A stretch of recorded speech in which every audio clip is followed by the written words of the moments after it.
నా పుట్టిన గడ్డ నిజామాబాద్ పట్టణంలో రాజ్యాంగం కల్పించినటువంటి అమూల్యమైనటువంటి అవకాశం ఓటు హక్కుని వినియోగించడం జరిగింది. 2.5 గంటల్లో జరిగిన ఓట్ల శాతం చూస్తే కొంచెం తక్కువగా ఉంది.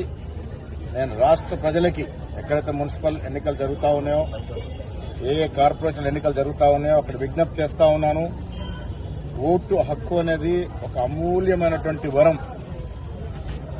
రాజ్యాంగం ఇచ్చినటువంటి వరం. ఆ వరాన్ని సద్వినియోగం చేసుకోవాలని, సరైన పద్ధతిలో ఓటు శాతం పెరిగితే క్వాలిటీ ఉన్నటువంటి నాయకులు ఎన్నికే అవకాశం ఉంటుంది. అందుకే నేను రాష్ట్ర ప్రజలకి, నిజామాబాద్ పట్టణ ప్రజలకు విజ్ఞప్తి చేస్తా ఉన్నాను. తక్షణమే వచ్చి మీ ఓటు హక్కును వినియోగించుకొని నాణ్యమైనటువంటి నాయకుల్ని ఎన్నుకునే విధంగా దోహదపడాల్సిందిగా నేను కోరుతా ఉన్నాను. మున్సిపల్ ఎన్నికల్లో బీజేపీ వారు చాలా చోట్ల మొత్తం పేరిట ప్రజల్ని రెచ్చగొట్టే ప్రయత్నాలు చేశారు, ఇంకా చేస్తూనే ఉన్నారు.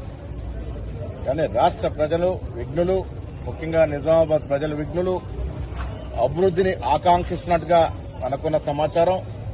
కాబట్టి ఈ రాష్ట్రంలో జరుగుతున్నటువంటి మున్సిపల్స్లో 90% వరకు కాంగ్రెస్ పార్టీ గెలుచుకుంటా ఉంటది. నిజామాబాద్ పట్టణం కూడా కాంగ్రెస్ కైవసం చేసుకుని మేయర్ జెండా, కాంగ్రెస్ జెండా ఎగరవేస్తాం. జై కాంగ్రెస్.